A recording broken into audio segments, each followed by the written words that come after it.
વડોદરા શહેરની નવરાત્રિ દેશ વિદેશમાં પ્રખ્યાત છે। દર વર્ષે અહીંયા માત્ર ગુજરાતમાંથી જ નહીં પરંતુ ભારતના અન્ય રાજ્યો અને વિદેશથી પણ ખેલૈયાઓ ગરબે જોવા અને રમવા માટે આવતા હોય છે। હાલ શહેરમાં નવરાત્રિ ઉત્સવ ધામધૂમપૂર્વક ઉજવાઈ રહ્યો છે। નવલખી મેદાન ખાતે યોજાયેલા વડોદરા નવરાત્રિ ફેસ્ટિવલમાં હજારો ખેલૈયાઓ માતાજીની આરાધનામાં ગરબે ઘૂમી રહ્યા છે। ખેલૈયાઓમાં ભારે ઉત્સાહ જોવા મળી રહ્યો છે। સમગ્ર मैदान सुंदर रीते सजावट करायु छे। साथे साथे उत्तम साउंड सिस्टम, सुरक्षा व्यवस्था अने खेलैयाओने सुविधा मळे तेवा तमाम प्रयत्नों माटे आयोजकोने खेलैयाओ वखाण करी रह्या छे। आयोजक मयंक पटेल द्वारा जणाव्युं हतुं कि हाल लगभग 50,000 जेटला खेलैयाओ गरबे रमी रह्या छे अने आ संख्या आवनार दिवसोमां हजू वधवानी संभावना छे। नवरात्रिनुं महत्व मात्र भक्ति सुधी मर्यादित नथी परंतु आ तहेवार माता दुर्गानी नवशक्तिओनी उपासना, शक्तिનું સંવર્ધન અને એકતા સૌહાર્દનો પણ પ્રતીક છે। ગરબા અને આરતી દ્વારા માતાજીની ભક્તિ સાથે સાથે સમાજમાં આનંદ, સંગઠન અને સકારાત્મક ઉર્જાનો સંદેશ પ્રસરે છે। વડોદરાની નવરાત્રિ એ માત્ર એક તહેવાર નથી પરંતુ ગુજરાતની પરંપરા, ભક્તિ અને ઉત્સાહનું જીવંત પ્રતીક બનીને વિશ્વભરમાં ગુજરાતની ઓળખ ઘડે છે।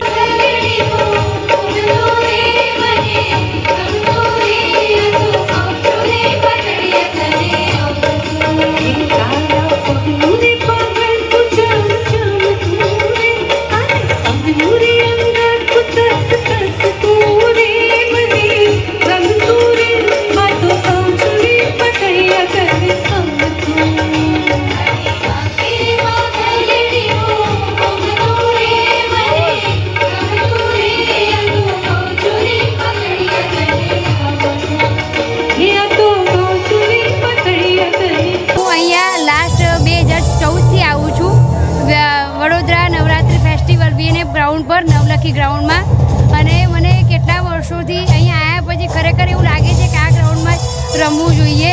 બીજું કે બેસ્ટ યુનિક કહેવા જઈએ તો એવરી ટાઈમ વરસાદ હોય કે ગમે તેવો ટાઈમ હોય પણ મયંક સર જે છે ગમે તે કરીને ગ્રાઉન્ડ રેડી કરી દે ખેલૈયાઓ માટે। એ એમને બેસ્ટ એમનું કહેવાય ને કે કામ એ છે। જે રીતે આગળના 2 દિવસ આજે એના કરતાં બી સંખ્યા વધી છે। આજે અંદાજે હજી 3 તાળીના ગરબા શરૂ થયા છે અને 50,000 જેટલા ખેલૈયાઓ ગ્રાઉન્ડમાં આજે માતાજીના ચાચર ચોકમાં મન મૂકીને રમી રહ્યા છે અને અમારા આયોજનને સમગ્ર વડોદરાવાસીઓ ખૂબ વખાણી રહ્યા છે અને માતાજીના ચાચર ચોકના શણગારને ખાસ કરીને જે એને પ્રતિસાદ મળ્યો છે અને જે લોકોને પસંદ આવી રહ્યું છે એટલે અમારી આખી ટીમ આ બાબતે ગૌરવ અનુભવે છે।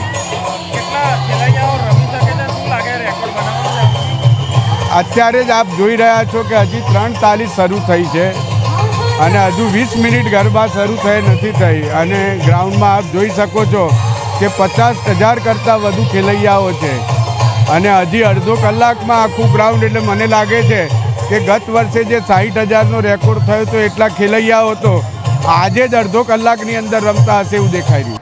आप विश्वास नहीं करेंगे कि ये मेरा फर्स्ट गरबा है और मैंने प्राइज़ भी जीत लिया यहाँ पे। ये मेरे लिए बहुत ही खुशी की बात है और एक्चुअली ये मेरे फर्स्ट एक्सपीरियंस था। हमारे नेपाल पे भी गरबा होता है।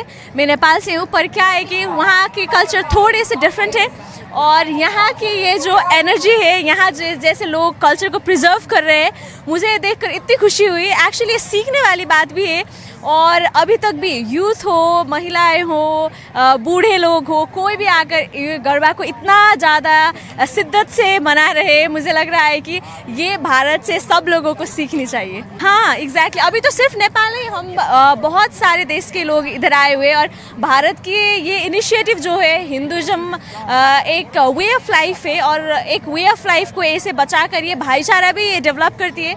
मुझे बहुत ही खुशी हुई यहाँ पर आने के लिए और ये गिफ्ट जो है मैंने अभी ये जीती है, ये इसके लिए तो मैं बहुत ही खुश हूँ।